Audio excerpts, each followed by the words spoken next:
Good afternoon, everybody. My name is John McDougall, and I'm here as the Deputy Head of School of Engineering of my university, which is Edinburgh Napier University. And I've been asked to give you a talk on engineering in Scotland. And my talk will be in two parts. The first part, I want to talk in very general terms about engineering in Scotland. I'm a civil engineer by background, so the first few slides will tend to focus on civil engineering, but then I'll break it out into a wider engineering arena.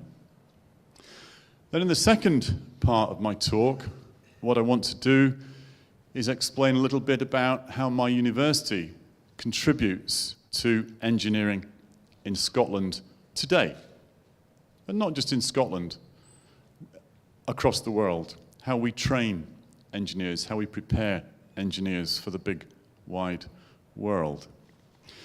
And then I'm very lucky today to be able to welcome onto the stage later on Tiago Kist. Tiago was with us at Edinburgh Napier University last year on the Science Without Borders scheme. So Tiago has very kindly offered to come along and speak a little bit about his experiences with us and on the programme. And I hope then, between us, we'll be able to answer any questions that you may have. Okay, well, let's start with a little bit of history, or perhaps a little bit of geography first. This is Great Britain, and the dark green area at the top of the slide is Scotland. A few facts and figures, just a small number of facts and figures. Firstly, Scotland has about 8% of the population of the United Kingdom. But it has about 1/3 of the landmass of the United Kingdom. So the circumstances of Scotland in terms of population density are a little bit different to that of England and Wales and Northern Ireland. Edinburgh, does anybody know where Edinburgh is? Anybody like to direct me towards Edinburgh? Edinburgh is, where's the pointer? Just here, on the south shore of the River Forth. As you can see, Scotland has a fairly intricate coastline, a long coastline. My university, based in 3 campuses in the city of Edinburgh. This is the city of Edinburgh, a shot across the rooftops. What you can see here are the characteristic brown sandstone buildings. And in the middle ground, the river, and in the far ground, the north shore of the Forth, where I live, the Kingdom of Fife. It is a kingdom as well, technically. We see the silver sandstone, the brown sandstone, in some university buildings as well, adjacent to a much more futuristic example of some of the architectural styles of Scotland of the 21st century. This is one of our larger lecture theatres at the Craiglockett campus in the university. And so let's come back to engineering. This is perhaps one of the most iconic images of civil engineering in the UK, if not Europe, or even further afield. Does anybody know what that structure is? Well, it's the Forth Bridge. It carries railways across the river. In fact, I cross that bridge twice a day, on my way to work and on the way back. It's a civil engineer's dream commute. And that bridge has a fairly significant role to play, or a part, in the history of engineering, particularly infrastructure engineering in Scotland. Because about 140 years ago, there was a disaster involving a bridge and a train crossing a river about 30 or 40 miles north of the Forth. This is the bridge over the River Tay between Fife and Dundee. And that bridge carried, excuse me, wrong button. That bridge carried the railway across the river. And one night in 1879, the bridge was entered by a railway locomotive with a number of carriages dragging behind it. It had nearly made the crossing. It was crossing in the face of a pretty severe storm, a force 10 to 12 storm. But as it approached the northern edge of the river, there was a collapse, and that's what you see here. Now this bridge carried down the train and the locomotives, and about 90 lives were lost. It's now cemented into Scottish folklore. There's a poem about the disaster. And if you'll give me a moment, I'll just read it to you. It's here. Beautiful railway bridge of the silvery Tay. Alas, I'm very sorry to have to say that 90 lives have been taken away on the last Sabbath day of 1879, which will be remembered for a very long time. So why is this significant? Well, this disaster occurred at about the time that the Forth Railway Bridge was being designed and about to be constructed. And so it imposed a constraint on the construction of that bridge.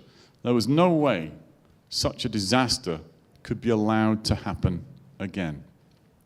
And luckily, the first engineer that I'm going to talk about, Sir William Arrol, was around.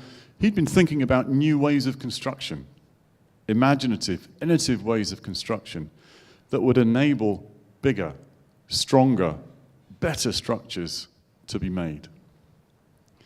And he was commissioned to develop the Forth Bridge. And we can see in this bottom left-hand diagram here an indication of the changes that took place in the late 1800s. Instead of building a spindly structure such as that we see here, he set about designing a much more robust, a much more substantial structure, using a very innovative technique that's referred to as a balanced cantilever approach. So he built these very strong towers and gradually built out from either side in a balanced fashion. If you'll give me a moment, I'll take this microphone away. I'll do a little dance to explain. Kind of like this, the structure went up. And then eventually, having reached the limits of the balanced approach, there were connecting pieces included. He was also responsible for the construction of this bridge here, which is, anybody recognize this bridge? It's not in Edinburgh, it is in London. It's Tower Bridge. That was one of William Arrol's contributions to engineering in England. So there's a history of innovation in the transportation infrastructure of the country. Arrol wasn't the only person that we remember for this kind of contribution. Thomas Telford, regarded in the UK and in Europe as well, as one of the more significant engineers of his time. He designed and built much of the transportation infrastructure that allowed Scotland to trade with England and the rest of the world. A hugely significant contribution to the development of the nation through engineering. He designed bridges. This one happens to be between an island and the mainland in Wales. It's the Telford Suspension Bridge. It was the first metal suspension bridge. He built canals across Scotland. And I think one of the most impressive constructions that he contributed to our infrastructure is this sequence of lochs in a canal. Now, this canal is the last link in a connection between the North Sea here and the west coast of Scotland, or the Atlantic. There's a geological fault that runs along the line of those orange marks on the map. And that geological fault contains a series of lakes, or lochs, as we refer to them in Scotland. The lochs are connected by a river in many parts, and those connections were enhanced with canal construction. But down here, the bottom, the southwest corner, there was a significant difference in height that had to be traversed in order to make that final connection between the North Sea and the west coast of Scotland, or the Atlantic, and which then meant that boats no longer had to pass around the stormy north coast of Scotland, saving considerable time and dangerous sailing. And this connection was made through, as you see in the photograph here, something that is known as Neptune's staircase, a sequence of 8 lochs rising about 70 or 80 meters, enabling sea level to meet loch level within the Great Glen. And there were other notable contributions associated with bridges in Scotland. Have you seen this one before? That is, it's a still from a Harry Potter photograph. We don't have many cars that cross the Highlands in this style or in this fashion here. We don't even have many railways like this anymore. But the bridge is significant, another bridge, because it was the first concrete bridge. It was the longest of its kind when it was built in the world, to be made out of solid concrete, unreinforced concrete. And the reason that was significant is because the rock here was extremely hard. It was impossible to work and to construct a stone or a masonry bridge. So these new materials were being explored, investigated, and applied to provide solutions to challenging engineering problems. Okay, you may think the only engineer in Scotland is a civil engineer or a bridge engineer. That's definitely not the case. I won't say anything more about bridges. There were many contributions to engineering in general in Scotland, and I picked out just 4 in this slide. There's James Watt, who was born in Greenock on the west coast of Scotland, who developed the steam engine for more commercial applications. James Clerk Maxwell, a physicist by training, but certainly an engineer who made huge contributions to the science of electrical engineering. And arguably, at least this is how Einstein viewed him, as one of the greatest scientists of all time, because of the contributions he made to some of the fundamental work that lay behind Einstein's theories of relativity. John Logie Baird, I thank him late at night when I'm in my hotel room, a long way from home, and I want to put the television on. I have a television to watch. He was responsible for the first transmission of a working television. And James Young, who I guess we all owe some debt of gratitude to in this day and age, he was the founding father of the petrochemical industry. Or maybe from an environmental point of view, we have to think about exactly the form of that debt of gratitude. So, this is engineering in Scotland as it was. What about engineering in Scotland today? Well, there aren't the same number of characters. Engineering is no longer a personalized activity as it seemed to be over the last 200 years or so. It's more about team working. It's more of a collaborative venture. So how does Scotland fit into that collaborative venture? What can it offer? Well, it has a significant role to play, and indeed does play a significant role. Whoops, I'm going again, wrong button. In the area of renewable energy, both in terms of wind energy. We've been at the forefront of developing the use of renewable wind because of the climatic conditions in Scotland. We have a generous supply of wind. We have turbines onshore and an increasing number of turbines offshore. And Scotland's a good place to put a turbine because the efficiencies of these structures, which is typically quite low at about 25% in many locations, because of the wind around the north of Scotland, rises to about 40% or even higher. And it's not just about wind energy. Twice a day, the North Sea over here fills with water from the Atlantic as the tide flows and ebbs. And that water floods through these narrow passages. Well, narrow passages, in global terms, they're narrow passages, between the top north-east corner of the country and the Orkney Islands and Shetland Islands. So these are superb locations for the development, the research, and ultimate installation of both wave and tidal power generation schemes.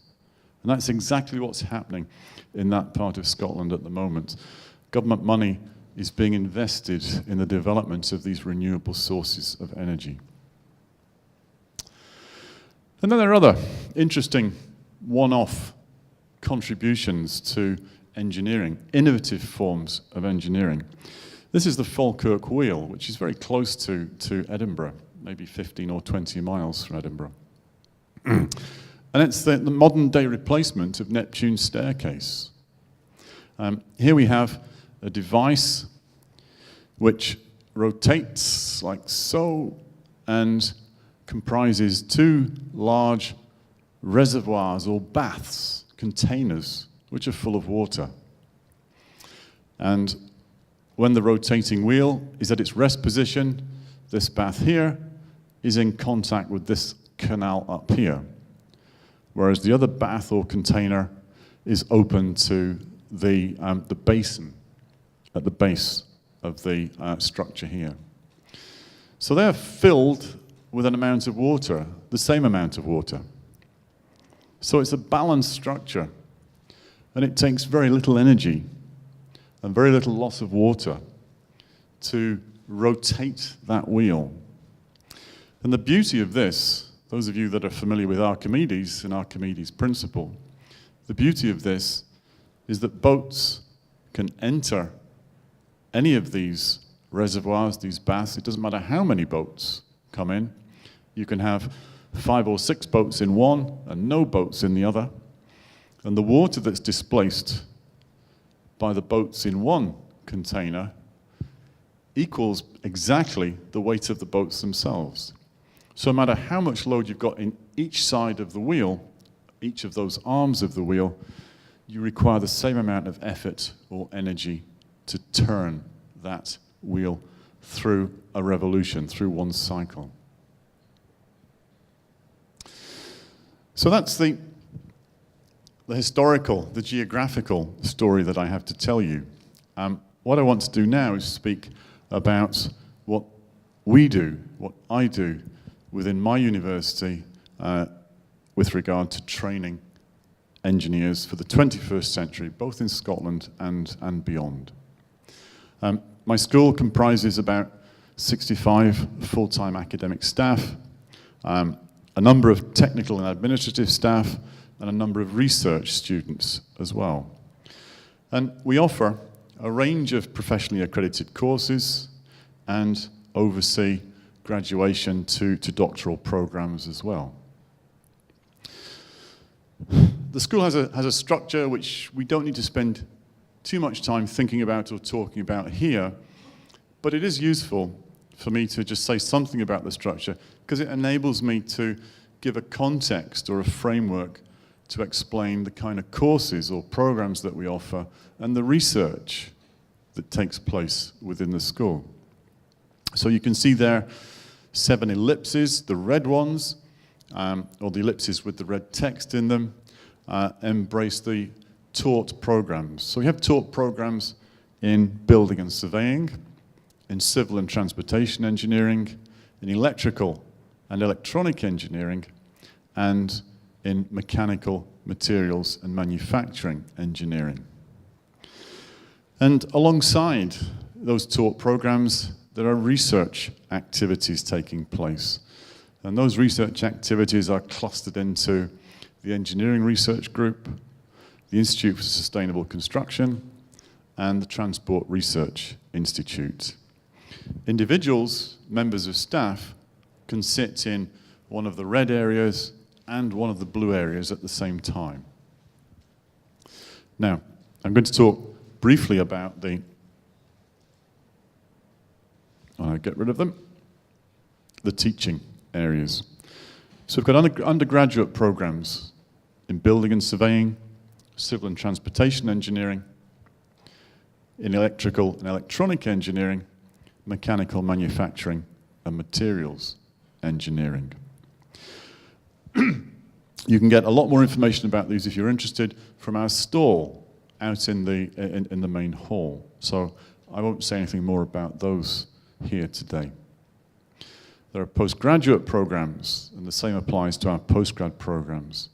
These aren't separated out into teaching areas, but you can see there a range of programs which are located in each of those 4 subject group areas. Now, research, which is the location of our research students' activity and our contribution to the knowledge of engineering in Scotland and beyond today. We have the Engineering Research Group, which works predominantly in the areas of automation, trying to sense location, pressure, temperature, and deploy that information to control processes, to automatically control processes. Integrated sensors, which are actual developments, which are new developments of the sensors that might be used by the automation and control people. And these are specially coated optical fibers, which are able to monitor rather more than just temperature and pressure, but we include now humidity within the range of variables that can be sensed. We have work on fuel cells fitting in neatly with other activities in the renewable energies area. And cable fatigue, particularly important where systems in aircraft, undersea remote control, and so on, are relying on the connections, in this case the physical connections, between components. We have also an Institute for Sustainable Construction. The Institute for Sustainable Construction breaks down into a number of smaller research units. They're listed here, and you can see included in the list the Scottish Energy Centre, the Building Performance Centre, Off-Site Construction, Sustainable Communities, the Centre for Geotechnics, Wood Science, and Timber Engineering.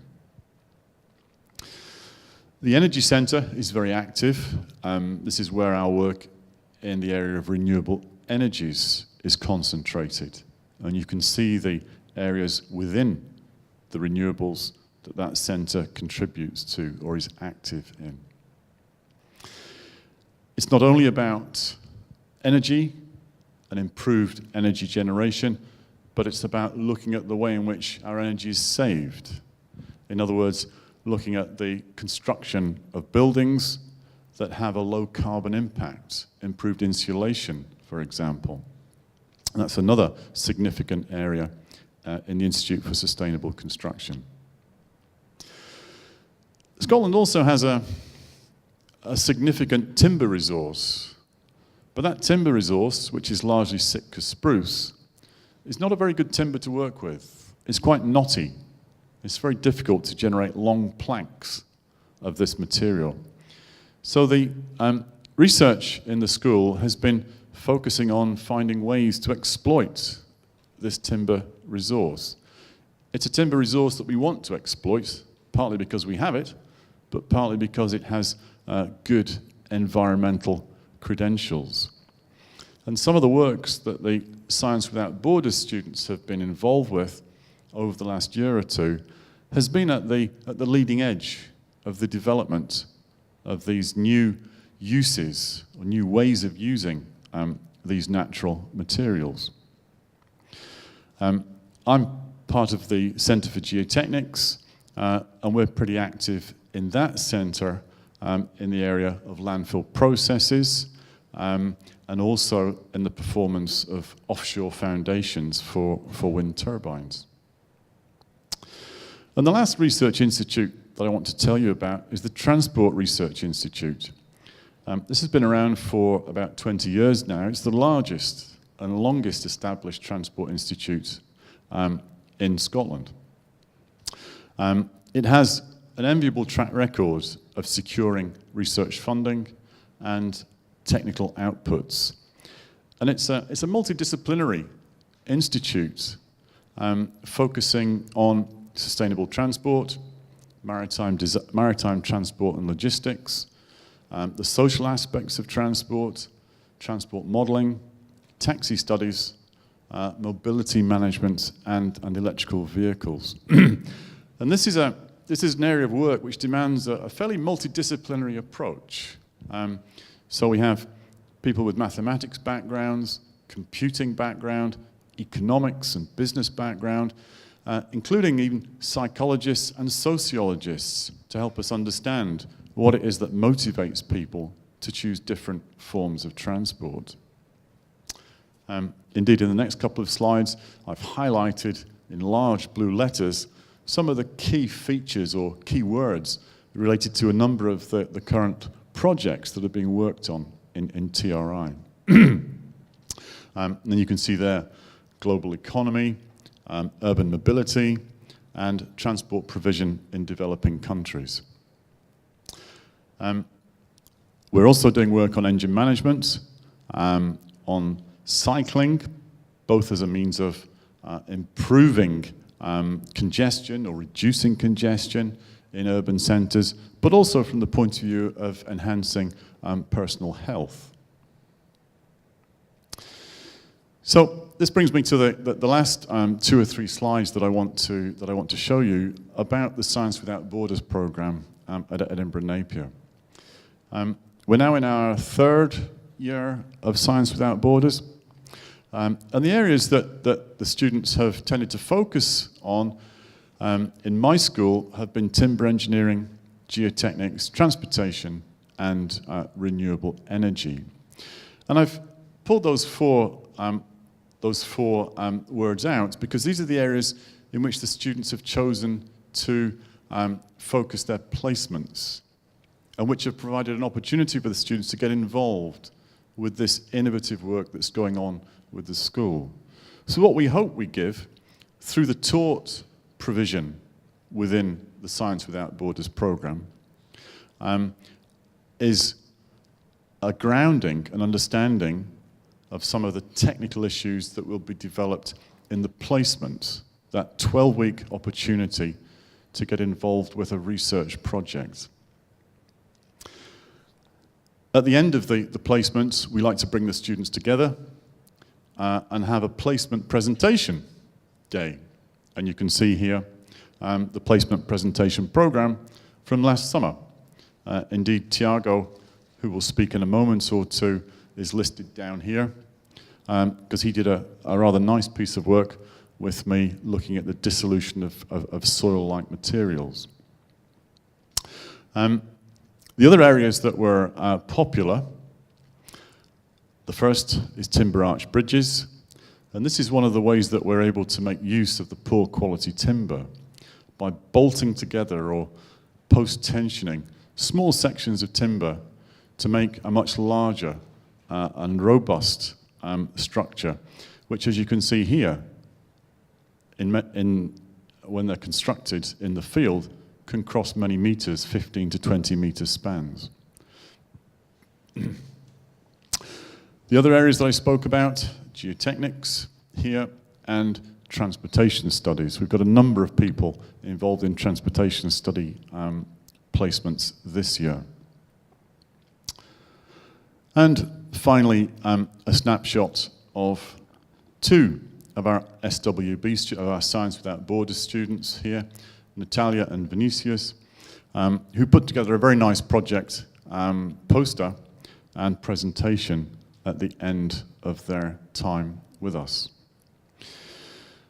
Okay, so that's my part of this presentation. Thiago, want to come up and join me?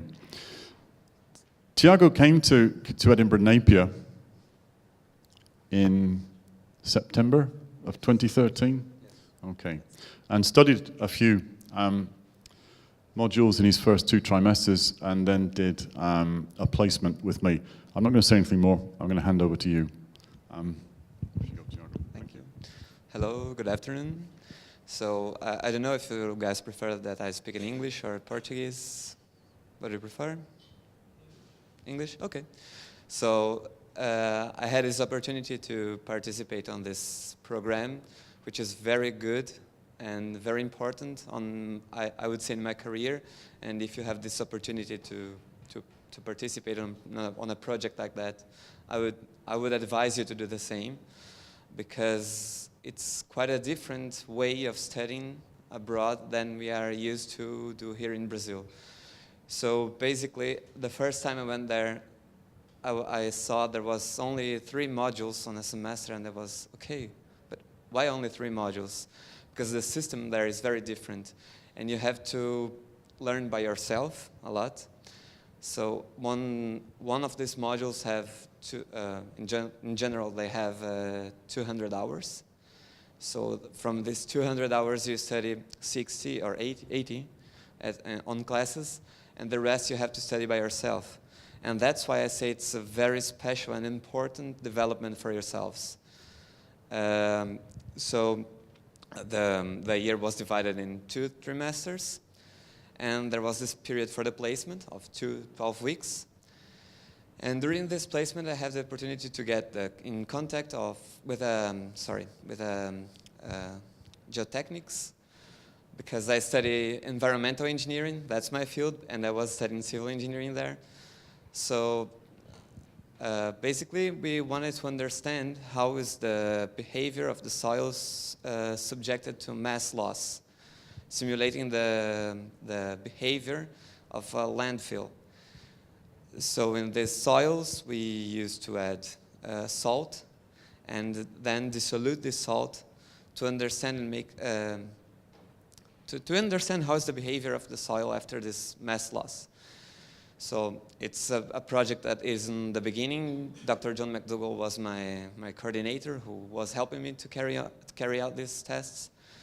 And I just wanted to say something about that about this that is very important, again, for you, if you have the opportunity to go. And if you have any questions, you can contact me by Facebook or email. It's TH, like my name. Could you please come back? One. So it's T. Oh, thank you. Where's the light? The little red one there in the middle. Okay. Here. So it's TH kist@gmail.com. If anybody wants to get some information about Science Without Borders, about how is the program, how is studying abroad, I feel free to send me, and I will be very happy to answer your questions. And especially, I would like to thank John McDougall to come here and give me this opportunity, and Claire, who is not feeling very well. But living in Scotland is amazing. People generally say that Brazilians are very kind and receptive when people come here, but I feel the same in Scotland, and I would say, yes, go to Scotland, because it would be my second country. I guess it's that. If anybody has one question for John and for me, or wish to ask in Portuguese, I can translate. I don't mind. What about the PhD opportunities on automation and control? There are certainly PhD opportunities. Opportunities for PhDs, or an approach for a PhD, works rather differently to an undergraduate program. The key thing for us is that we have an appropriate supervisory team.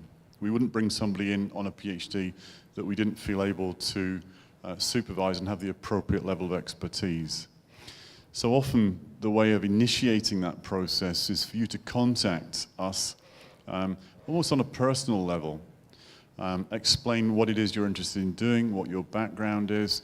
We might then say to you, well, just write us a page of A4, a proposal of what you think would be a research project that would engage you. That gives us a little bit more idea about what you're capable of doing. And we then try and match that to the expertise of the individuals in the department. And when we've got that match, then we will work quite hard with you to secure a place for you. Of course, the problem then is getting funding. The university at the moment, or we're very fortunate at the moment, the university is making available a number of studentships. So that is, the university will pay the fees and provide a stipend for, I think this year, 25 PhD recruits. And the same happened last year. But it is essentially, as I say, almost like a dating exercise. Okay, do I like you? Do we get on? Have we got something to talk about? Yes. Okay, let's go on to the next stage, whatever the next stage might be. Does that answer your question? Yeah. Okay. Any other? How about research in solar energy? In Solar energy. solar energy. Yeah, in the manufacturing devices for Yeah. So, scholarship for postdoctorate. let me deal with the topic, with the subject first. Solar energy is something that we have considerable expertise in. One of our professors has quite a reputation in solar energy, understanding the efficiency, the opportunity, the potential for solar energy in different parts of the world. So yes, that's something that we'd be very interested to talk to you about, or he would be very interested to talk to you about. Funding again is I think I would give you the same answer as I just gave to the person I spoke to. It's always an issue, it's always a problem. There are 25 studentships being made available by the university. They will be competed for. It's not possible to say at this stage how many applications they will be, because they will be advertised nationally and beyond. So if you can come with funding from your own country, then that makes life, I guess, a lot easier for you. Does that help? Any other questions in English or Portuguese? Okay. Well, thank you very much for listening to myself and Tiago. I'd like to say, oh no, okay, I thought it was a question. I'd like to say thank you very much to Tiago for coming in and giving that brief, but very helpful contribution to my presentation. So thanks very much, Tiago.